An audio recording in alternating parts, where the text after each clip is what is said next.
Boa noite. Este é o Boletim Diário de Notícias da Ucrânia. Inscreva-se para ficar por dentro das atualizações. Vamos aos destaques de hoje, 2 de dezembro. O governo italiano aprova 12º pacote de ajuda militar à Ucrânia. Drones atingem o FSB russo e a base militar em Chechênia. Um dia de guerra custa à Rússia o orçamento anual de uma cidade média. Após mais uma rodada de negociações, o plano de paz foi significativamente revisado e agora apresenta melhorias.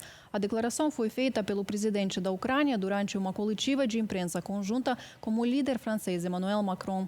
Segundo Volodymyr Zelensky, a delegação ucraniana lhe dá informes detalhados sobre todo o diálogo com os Estados Unidos. Uma das questões-chave tem sido a questão dos territórios.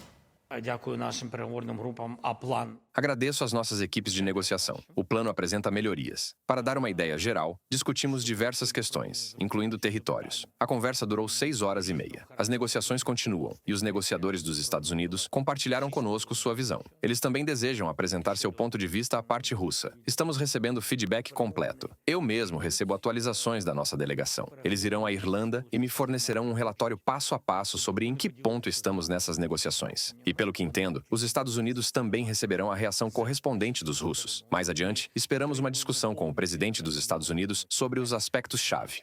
A administração de Donald Trump vê com otimismo as chances de acabar com a guerra da Rússia contra a Ucrânia. Quem disse isso foi a secretária de imprensa da Casa Branca, Karoline Leavitt. Segundo ela, a equipe do presidente está se esforçando ao máximo para buscar uma solução pacífica.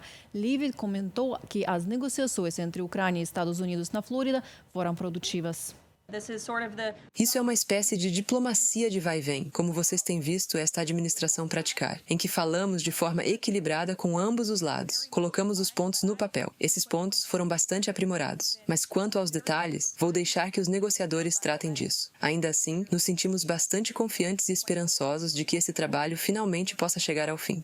O Instituto para o Estudo da Guerra acredita que o ditador russo Vladimir Putin rejeitará as condições do plano de paz sobre a Ucrânia durante sua reunião com o representante especial dos Estados Unidos, Steve Witkoff, hoje.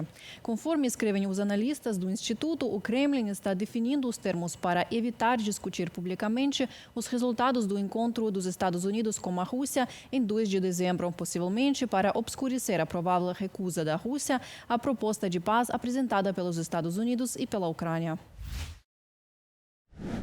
Esta semana pode ser crucial para a diplomacia, acredita a alta representante da União Europeia para Assuntos Exteriores e Política de Segurança, Kaja Kallas. Segundo ela, é necessário fortalecer ao máximo a posição da Ucrânia e aumentar a pressão sobre a Rússia.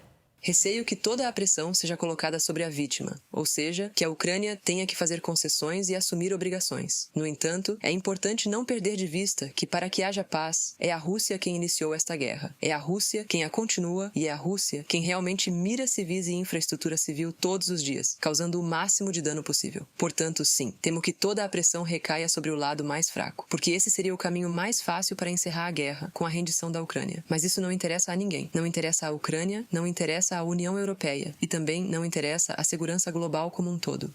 O governo italiano aprovou o 12º pacote de ajuda militar à Ucrânia. O decreto foi assinado pelo ministro da Defesa do país, Guido Crosetto. O documento autoriza a transferência de veículos, materiais e equipamentos para Kiev. A lista está contida em um documento confidencial elaborado pelo Estado-Maior das Forças Armadas Italianas. Seu conteúdo, como nos casos anteriores, não foi divulgado por razões de segurança. Cabe destacar que desde o início da invasão em grande escala, o governo de Meloni enviou à Ucrânia 11 pacotes de ajuda militar, totalizando cerca de 3 bilhões de euros. O secretário-geral da OTAN, Mark Rutte, e o ministro da Defesa da Ucrânia, Denis Shmyhal, discutiram o reforço da defesa aérea do país. Eles reuniram-se ontem em Bruxelas e também trataram da situação na linha de frente e das principais necessidades das Forças Armadas ucranianas, informou Shmyhal nas suas redes sociais. Questão central é o reforço da defesa aérea. Para conter os ataques russos com mísseis e drones, são necessários sistemas adicionais, assim como os mísseis correspondentes. Também foi dada atenção especial ao papel da iniciativa Purley, considerada crítica para garantir fornecimentos estáveis. Enfatizou-se que a Ucrânia continua adaptando seu setor de defesa aos padrões e princípios da OTAN e implementando projetos conjuntos com parceiros. Denis Shmyhal, ministro da Defesa da Ucrânia, via Telegram. Durante sua visita à França, o presidente da Ucrânia visitou as instalações de produção de uma empresa de aviação que fabrica caças Mirage e Rafale. Volodymyr Zelensky reuniu-se com a direção da fábrica, discutiu perspectivas de cooperação e analisou as especificações técnicas das aeronaves que a Ucrânia planeja adquirir da França, conforme a declaração assinada em novembro. Durante a noite, drones atacaram locais na Chechênia, na Federação Russa. Moradores locais relataram que o ataque danificou o prédio do FSB e também teve como alvo a base da unidade Akhmat, na cidade de Gudermes. O batalhão Akhmat é um nome coletivo para várias unidades militares e policiais sediadas na República da Chechênia e sob controle direto do líder checheno Ramzan Kadyrov. Formalmente, a maioria dessas unidades faz parte do Ministério do Interior russo ou Guarda Nacional. As unidades Akhmat participam ativamente da guerra em grande escala contra a Ucrânia, realizando operações de combate e atuando como tropas de barreira. A Iacútia, um importante fornecedor de soldados contratados da Rússia, congelou todos os bônus militares devido à falta de recursos. Este é o primeiro colapso orçamentário visível causado pela guerra e pela mobilização. Até o ministro da Fazenda, Ivan Alexeyev, admitiu que a situação é grave. A compensação por ferimentos, $8.300, e por morte, $11.000, também está suspensa, deixando os soldados dependentes dos benefícios por incapacidade, enquanto a Duma estatal não demonstra preocupação. A tendência geral não é muito saudável e pode-se concluir que os recursos do país estão sendo gradualmente esgotados. No entanto, estou confiante de que, para os verdadeiros patriotas, o dinheiro não deve ser o principal motivo para defender a pátria. Alexei Juravlev, primeiro vice-presidente do Comitê de Defesa da Duma Estatal. Além disso, surgem problemas em outros setores. O estaleiro de Yaroslavl, que constrói navios de desembarque e de patrulha, não paga salários a 850 trabalhadores desde o final de setembro, pois o Ministério da Defesa suspendeu os pagamentos dos contratos. O estaleiro está operando sob sanções da União Europeia e dos Estados Unidos desde 2019, o que bloqueia ainda mais o financiamento. Mais de 100 pequenas cidades na Rússia podem desaparecer em um futuro próximo. Os jovens estão saindo, não há perspectivas e a infraestrutura está em colapso. O Moscow Times observa que as pessoas carecem não apenas de dinheiro, mas também de condições básicas de vida. Ao mesmo tempo, o Kremlin está gastando dezenas de trilhões de rublos na guerra contra a Ucrânia, em um lugar onde equipamentos e recursos estão sendo destruídos na linha de frente. Mais sobre isso em nossa reportagem. A Rússia enfrenta uma grave falta de peças automotivas. Até mesmo a mídia leal ao Kremlin admite que os prazos de reparo previstos no seguro obrigatório de automóveis estão sendo descumpridos em todo o país. Apenas de janeiro a setembro de 2025, a ouvidoria financeira recebeu 101 mil reclamações, 16% a mais que no ano anterior, e o maior número desde 2022. Em diversas situações, oficinas autorizadas por empresas seguradoras têm se recusado a realizar os reparos devido ao longo prazo de entrega das peças, por não conseguirem concluir o serviço dentro do prazo legal, ou até mesmo sem apresentar qualquer motivo. Com frequência, são oferecidas soluções irregulares. A oficina fica a mais de 50 quilômetros de distância, ou o conserto levará 120 dias em vez de 30. Proprietários de marcas europeias e japonesas bastante comuns enfrentam dificuldades não apenas nas regiões, mas também na própria Moscou. Trecho de uma publicação da mídia russa alinhada ao governo.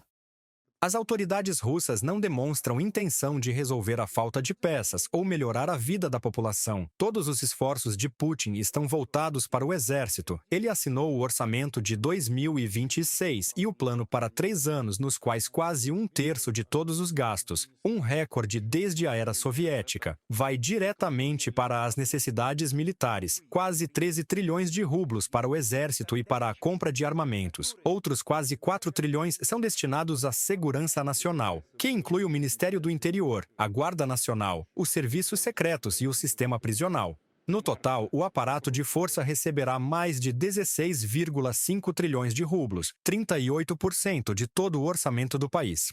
открыто совершенно повышается. Os impostos estão sendo aumentados abertamente, ou seja, a carga sobre os cidadãos. E não se trata apenas do aumento do IVA, que automaticamente se reflete no preço de todos os produtos. Também criaram uma série de tarifas adicionais junto com ele. A carga tributária sobre pequenos negócios está crescendo. E tudo isso, sim, atende aos interesses do complexo militar industrial. O complexo militar industrial não coloca nada na mesa dos russos. Tudo o que produz desaparece imediatamente no território da Ucrânia.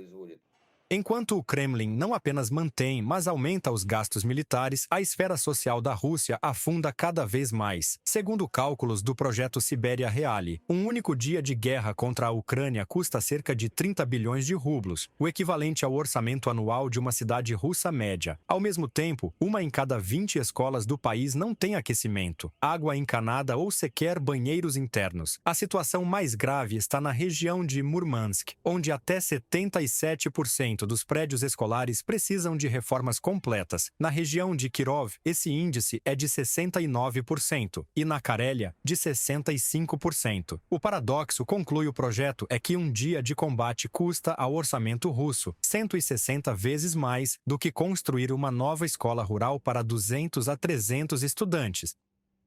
Já está claro que, até 2026, nenhuma escola nova será inaugurada. As obras foram paralisadas. Por que se surpreender? As autoridades dizem que nossa região enfrenta uma crise orçamentária. Em breve, não haverá recursos nem para benefícios sociais nem para salários. Órfãos não estão recebendo moradia. Os rapazes estão indo por causa da pobreza e para subir na fila da habitação. Helena, moradora de Sliudianka, trecho de uma publicação da Radio Free Europe.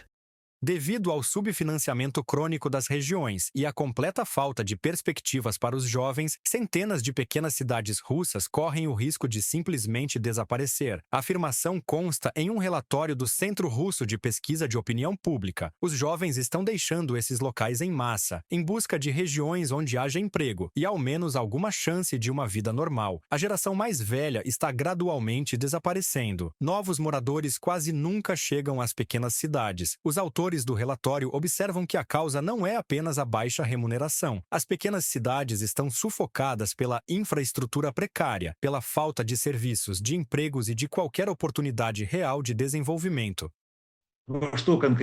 O que a guerra realmente custa ao cidadão russo comum? Acho que muitos entendem que isso é um problema. São problemas pessoais, quando pessoas morrem. São problemas ligados ao aumento dos preços. E são problemas relacionados às condições normais de vida de modo geral. Como escreve The Moscow Times, a Rússia tem 1.120 cidades e mais de 70% delas são pequenas, com menos de 50 mil habitantes. Cerca de 3,5 milhões de pessoas vivem atualmente nesses municípios. Porém, nos últimos 10 anos, esse número diminuiu em 314 mil. Assim, segundo os pesquisadores, nos próximos anos a Rússia pode perder 129 pequenas cidades. Reportagem de Mikita Skoblikov para o ATV Notícias. Chegamos ao fim da nossa edição. Obrigada pela sua companhia hoje. Deixe-nos saber o que acha dos últimos eventos nos comentários e inscreva-se no canal. Se ainda não conhece o nosso canal, confira os vídeos sobre a tecnologia ucraniana, vida dos militares e entrevistas.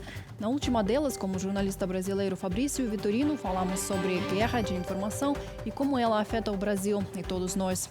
Amanhã voltaremos com mais notícias. Boa noite.